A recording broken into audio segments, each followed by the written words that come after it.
wax leen yéen ñëpp alhamdulilah. yéen ñëpp bàyyi nee nañu alhamdulilah rabbil alamin. ngeen sant yàlla xam ne yàlla sopp na leen. ñu sant yàlla te xam ne yàlla sopp na. asalaamaaleykum wa rahmatullah wa barakaatuhu. waa groupe bi ñu ngi leen di nuyu yéen ñëpp di nuyu imam di nuyu borom xam-xam yi fi nekk ñëpp. aywa macha allah gis naa depuis démb am ñoo xam ne ñu ngi duggal ay image di souhaiter bonne année wala bon début d'année ñeel musulman yi. ma bëggoon leeral tuuti rek weeru muharram bi du début d'année ci calendrier hijriya. calendrier hijriya le mot hijr sax li muy firi mooy gàddaay. jullit ñi seen début d'année moo ngi commencé ci ba Yonent bi sallallahu alayhi wa sallam gàddaaye Màkka jëm Medina. loolu moo ngi am ci rabi'il awwal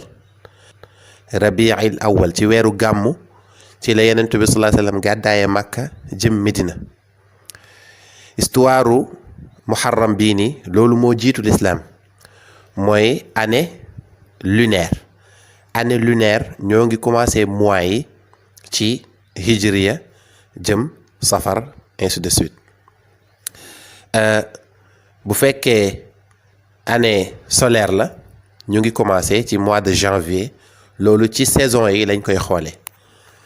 kon muharram weer yi nga xamante ni arab yi ñoo ko tuddee muharram safar jamaadul awwal jamaadul saani yooyu la lislaam topp rek di ko compter noonu waaye année bi moo ngi commencé ci weeru gàmmu.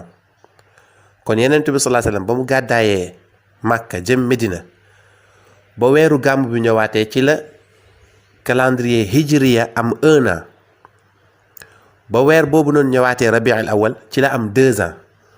kon année bii nii nga xamante ne ci la ñuy félicité année bi duggagul année bi mu ngi dugg ci weeru gàmm bu ñëwee ci la ñuy dugg ci 1443 bu fekkee weeru gàmm bi ñëw na mais jusqu'à présent ñoo ngi ci 1442 ci hijir ci calendrier hijriya.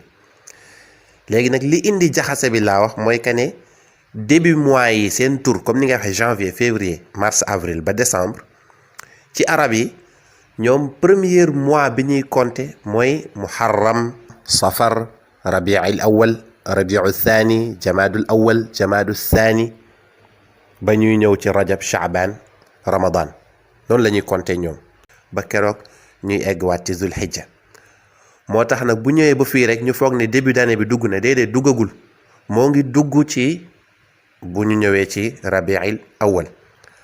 kon ñu xam ne calendrier musulman yi moo ngi commencé ci datu ba Yonent bi sallallahu alayhi wasallam gàddaaye Makka jëm Medina te loolu moo ngi am ci rabi'il awwal mu nekk weeru gàmmu.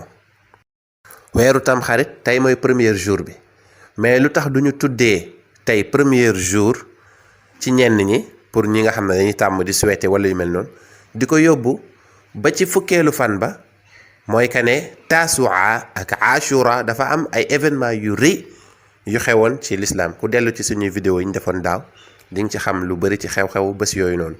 ku dellu ci yenn vidéo yoo xam ne defoon nañ ko fële ci chaîne bi ci Naadaan Faydu boo demee di nga ko fekk ci benn waxtaan bu ñu doon def ci Ashura bee passé su ma juumul defoon na lu ëpp 2 heures de temps leeral noonu lañ ci lu bari loo xam ne xewoon na ci bés yooyu noonu bokkoon na ci gaalu yonent yàlla Nuux bi ci la wàcc. bokkoon na ci yonent yàlla Yunusa ci la génn ci jën bi bokkoon na ci yonent yàlla Ibrahim ci la ko yàlla musaloon ci safara bi bokkoon na ci yu bari bokkoon na ci Ashura nu mu tudd maa ngi fàtte Karbala bi nga xamante ne Seydina Hussein radiyallahu anhu ci lañ ko rayoon ak yeneen mooy waral événement yooyu noonu am ci ñoo xam ne dañ koy feete am ci ñoo xam ne dañ koy nakkarlu waaye loolu encore une fois ça n'a rien à voir ak calendrier musulman parce que mbirum date mbirum taarix histoire dafa am solo nañu bàyyi xel ne taarixul islam ñu ngi koy daté ci hijr la ñenn ji wax mooy hijr bi nag amul woon ci muharram amul woon ci bésu wala ci weeru tamxarit déedéet mu ngi amoon ci weeru gàmmu. kon ñu bàyyi xel ne 1443 bu musulman yi duggagul moo ngi dugg weeru gàmmu bu ñëwee incha allah fii ak weer ak ñaari weer bu soobee yàlla nañ ci egg ak jàmm bi jaahi rasulillah. lii leeral la rek bu ma bëggoon leeral. maa ngi nuyu ustaas yi waa Habibi maa ngi nuyu tamit boroom xam-xam yi nekk ci groupe yëpp. asalaamaaleykum wa rahmatullah. di sàkku ngeen ñaanal ñu dañoo xaw a tawat waaye alhamdulilah ñu ngi tane bu baax macha allah.